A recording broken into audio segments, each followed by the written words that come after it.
میں آپ کو کنسیپٹ سمجھا رہا ہوں کہ یزید کیا تھا اور یزیدیت کیا تھی۔ اس نے اختلاف رائے، آزادی رائے، اس کا حق چھین لیا۔ ایک جمہوری طریقہ ہے معاشروں میں احتجاج کرنا، اس نے احتجاج کرنے کا حق چھین لیا۔ حتیٰ کہ واقعہ کربلا کے بعد، شہادت امام حسین علیہ السلام کے بعد اہل مدینہ نے احتجاج کیا۔ آپ کی شہادت کے بعد یزید نے افواج بھیج کر مدینہ طیبہ کو تاخت و تاراج کر دیا۔ نہ صرف مدینہ منورہ پر قبضہ کیا، مسجد نبوی پر قبضہ کر لیا، اور اپنے گھوڑے، اونٹ اور خچر مسجد نبوی میں باندھ دیے۔ 3 دن تک مسجد نبوی میں اذان، جماعت اور نماز معطل ہو گئی۔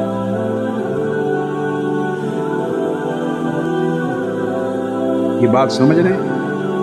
یہ جو میں واقعہ بتا رہا ہوں، اس پر مورخین کا، محدثین کا، علماء کا، اسلام کی پوری تاریخ میں کسی ایک کا بھی اختلاف نہیں ہے۔ جتنے مورخ، محدث اور علماء ہوئے ہیں تاریخ اسلام کو، جس نے جس رنگ میں بھی بیان کیا ہے، میں نے ایک لفظ بولا، کسی ایک امام، محدث اور مورخ کا بھی 1400 سال کی تاریخ میں اختلاف نہیں، ایک کا بھی۔ کسی غیر معتبر چھوٹے درجے کے امام اور مورخ کا بھی اختلاف نہیں۔ 3 دن تک مسجد نبوی میں اذان معطل کر دی، نماز معطل کر دی۔ اور صرف یہاں تک نہیں، جب اپنی افواج کو بھیجا، انہیں حکم دے کر بھیجا کہ 3 دن تک مدینہ تمہارے اوپر حلال ہے، مباح ہے، جو چاہو کرو، قتل عام کر دو، لاشیں گرا دو، خون کے دریا بہا دو، عزتیں لوٹ لو، 3 دن تک جو چاہو کرو، میں تمہر مباح کرتا ہوں۔ انا للہ و انا الیہ راجعون۔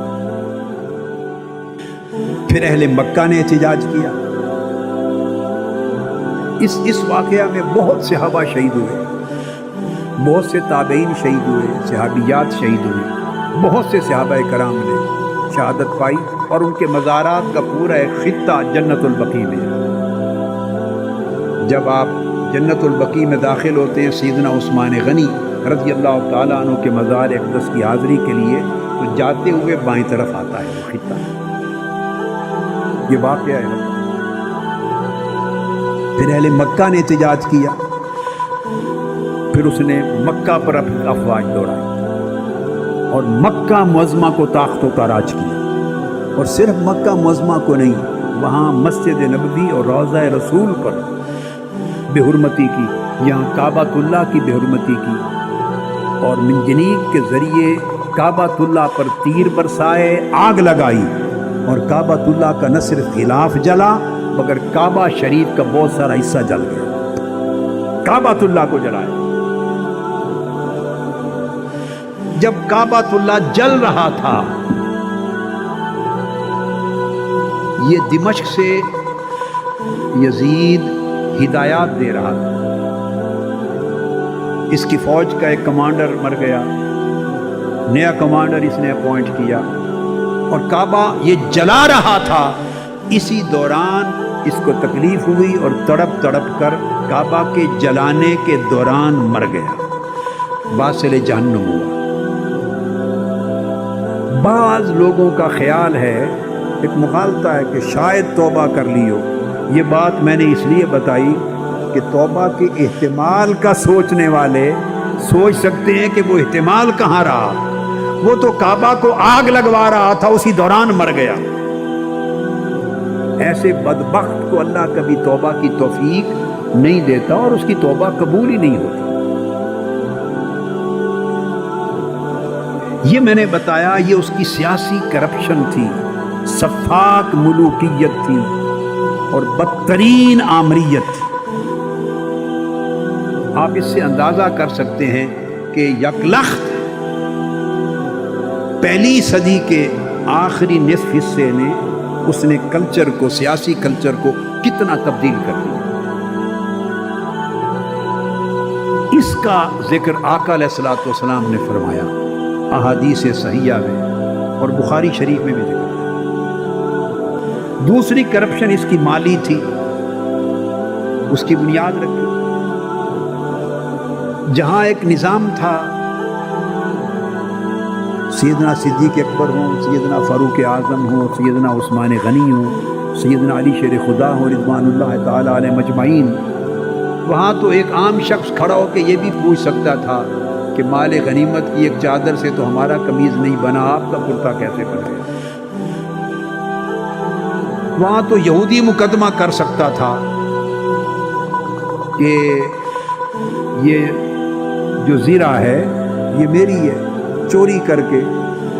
تو سیدنا علی شیر خدا جج کی، جسٹس کی عدالت میں امیر المؤمنین اور خلیفۃ المسلمین ہونے کے باوجود پیش ہوتے تھے، اور فیصلہ سیدنا علی المرتضیٰ کے خلاف آیا، چونکہ قاضی شرح نے پوچھا کہ آپ کی ہے زیرہ تو گواہ پیش کریں، تو اس وقت جب خریدی تھی گواہ صرف سیدنا امام حسن مجتبیٰ تھے، تو جج نے کہا کہ بیٹے کی گواہی باپ کے حق میں قبول نہیں۔ اس نے فیصلہ کر کے سیدنا علی کی زیرہ گواہی نہ ہونے کی بنا پر یہودی کو دے دی۔ جب عدل کا یہ عالم دیکھا تو یہودی نے وہیں کلمہ پڑھ کے اسلام قبول کر لیا۔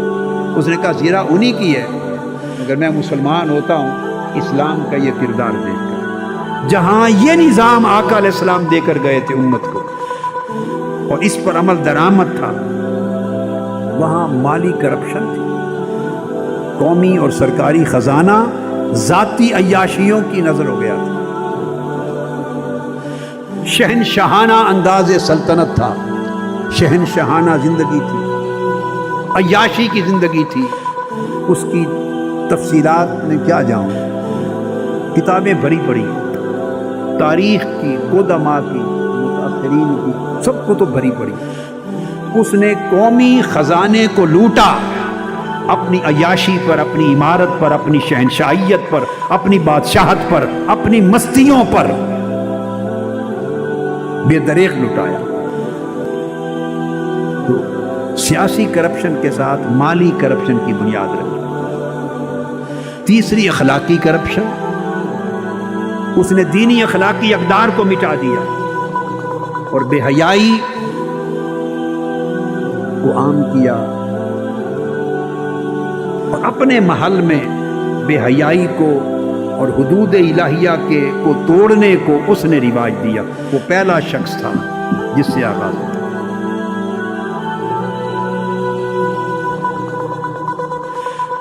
بدکاری کو رواج دیا، بے حیائی کو رواج دیا، اسلامی قدروں کو، اسلامی حیا کو، اسلامی شرم کو، حلال و حرام کو پامال کیا اس نے۔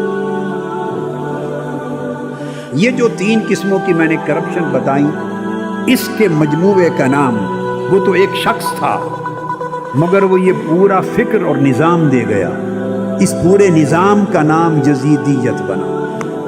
یہ پورا نظام یزیدیت کی شکل میں آج تک ایگزسٹ کرتا ہے، جس کی طرز زندگی میں، طرز حکمرانی میں، طرز سلطنت میں، طرز حکومت میں ان چیزوں کی جھلک نظر آئے، وہ اپنے دور کا یزید ہے۔ اور جو ان پلیدیوں سے ٹکرائے وہ اپنے دور کا غلام حسین ہے، وہ اپنے دور کا حسینیت کا پیروکار ہے، وہ حسین کا غلام ہے، وہ حسین کا وفادار ہے، وہ حسین کے لشکر کا ایک سپاہی ہے، جو اپنے دور کے یزید کو اور اپنے دور کی یزیدیت کو للکارے اور ٹکرائے۔